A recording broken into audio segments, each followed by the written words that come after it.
Hello and welcome or welcome back to my channel. My name is David Novak. I would like to share with you a video that I have taken from the channel of Jess Craven. She is on YouTube and possibly TikTok as well. I don't know if the source for the video is Jess Craven herself or if she is merely reposting somebody else's video, but I think it is an important video to watch as emblematic of scenes which are occurring now all over the United States. I will put a link to her channel in the description box and urge you to go and follow her videos. She is in Los Angeles and monitoring events on the ground there as far as ICE protests, the action of so-called law enforcement officials against peaceful citizens there, law-abiding people, citizens and non-citizens. And so I think it's a very good channel to keep abreast of the news, but also to sort of prepare yourself for things such as may be occurring around the country with the great expansion of the ICE budget. I think it has gone up 17-fold since the Republican budget bill was signed into law on July 4th. So let me play that video and then I will have some thoughts afterwards. My name is Francis, and I am the daughter of an Honduran and Guatemalan immigrants. 2 weeks ago, my dad Paco was detained by ICE while doing his job. It was Tuesday, June 17, around 9 a.m. He was outside a supermarket unloading products for Guerrero and Mission Foods, something he's done for years. He told me that he had just finished loading his dolly when 3 plain white vans suddenly pulled up. About 15 officers got out, armed, wearing black masks. 2 of them approached him while the others formed a circle around him. He doesn't speak English fluently, and with guns drawn and faces covered, he was overwhelmed with fear. They asked him if he was a citizen. He tried to explain that he's lived here for 33 years and that he was just doing his job, but they kept pressuring him. Out of fear, he told them that he was a citizen, that he wasn't. As soon as he said that, they grabbed him by the arms and started pulling him towards the van. He begged them just to let him return the products into the truck or speak to the store managers so they wouldn't think that he disappeared and walked away from his responsibilities. But they refused. They forced him into the van and drove him 2 hours away to the Adelanto Detention Center. When I visited him, he told me that the first 2 days were the worst. There were so many people detained that there weren't enough beds. My father, who is 64 years old, was forced to sleep on the floor, shoulder to shoulder with dozens of others, like animals. They were so overwhelmed and disorganized that one night they gave him his dinner at 2 in the morning. That's not just negligence, it's abuse. Even when he was assigned a bed, the conditions were still unbearable. They only get 1 hour of sunlight a day. They are told when to sleep, when to wake, and when to eat. If they had to use the restroom, they had to go in front of everyone. No stalls, no curtains, and no privacy. Grown men stripped of their dignity, forced to relieve themselves with strangers just feet away. The basic decency every human being deserves is gone. They treated my father like a criminal, but he's not. He's worked here over 3 decades.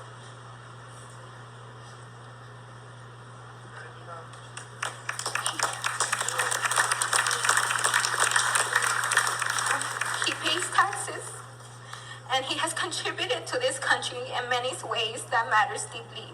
He is not a threat. He is a father. He is a provider, and he is a man of peace and humility. In the middle of this pain and fear and uncertainty, my hope is in God, and I don't say that lightly. I say it because I've had to hold on to him when everything else felt like it was slipping away. When my dad was taken, my heart broke in a way I can't fully describe. I felt helpless, angry, and scared. But even through the tears and confusion, I kept coming back to the one truth that is God. I believe God's love isn't only for the good days. It is what carries us through the worst days. So even now, even while my dad is in detention, even as we wait and we pray, I trust that God has the final word, not ICE, not the detention center, and not fear, but God. Let us take our pain, our hope, and our faith, and let it move your feet and speak up for the ones who can. I ask you to keep my dad and thousands of other immigrants who came here for a better life in your hearts as we march. Thank you. You hear ringing because your ears are damaged, right? I think she said her father is 64 years old. I am not 64 yet, and I am not working. As a matter of fact, I am writing poetry. There you go. There's my latest book. I have not been working all that hard for a little while now, and that is due largely to my privilege.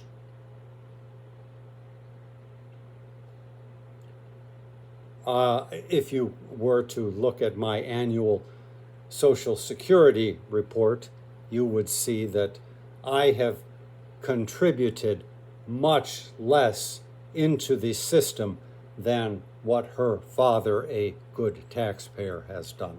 Money which he, it seems, is not eligible to draw upon. So he is helping us freeloaders to enjoy our leisurely pursuits, poetry and the like. I've talked elsewhere how attaining free time was a goal of mine since young so that I could devote myself to my craft. That only is possible in a society wherein some deal of equity is permitted to the inhabitants. So I was coming of age at a time when here in Chicago, I was able to get my first apartment. I think the rent was something like $250 a month, and then it went up to $285, and I lived with that kind of rent for more than a decade.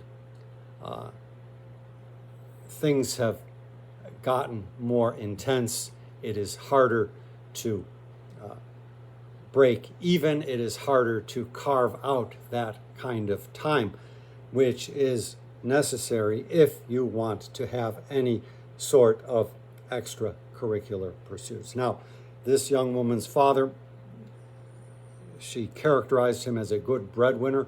I don't doubt that he has been working, raising a family, raising good children in this country. So I do not take lightly my privilege and the privilege under which I have lived my life. But one privilege that I don't have is to look away from what is going on, or to see what is going on and keep silent about it. So that is why I played that video for you. Cases of just absurd and unjust abductions or kidnappings have been occurring all over the country and are set to get stepped up. The prime henchman of the anti-immigrant movement, Stephen Miller, has directed 3,000 people get picked up on a daily basis, and specifically not violent criminals or anything like that, but people who are working. ICE has been also known to go and seek people out at their churches or in the hospital and so forth. I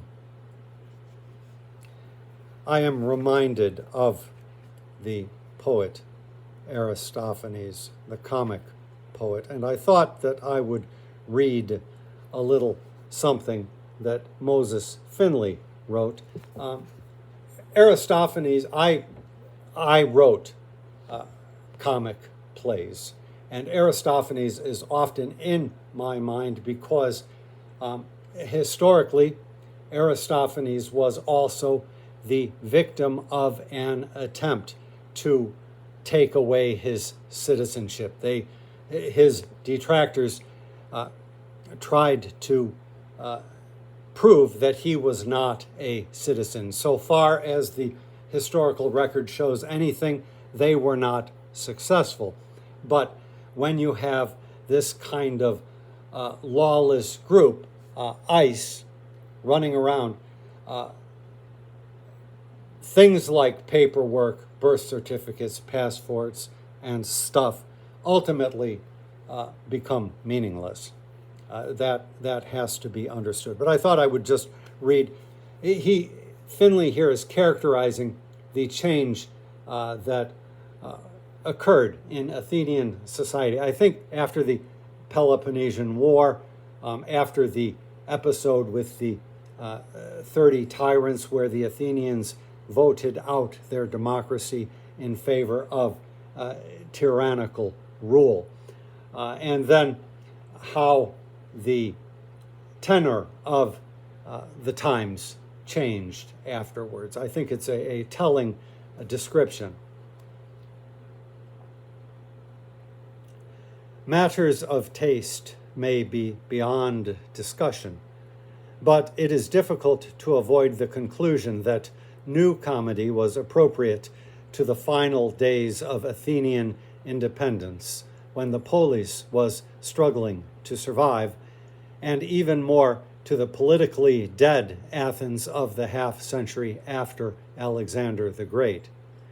And it retained its popularity over old comedy for a long time with the Romans as well, among whom it became widely known and loved in Latin adaptations and imitations by Plautus and Terence, whose lives spanned the century 250 to 150.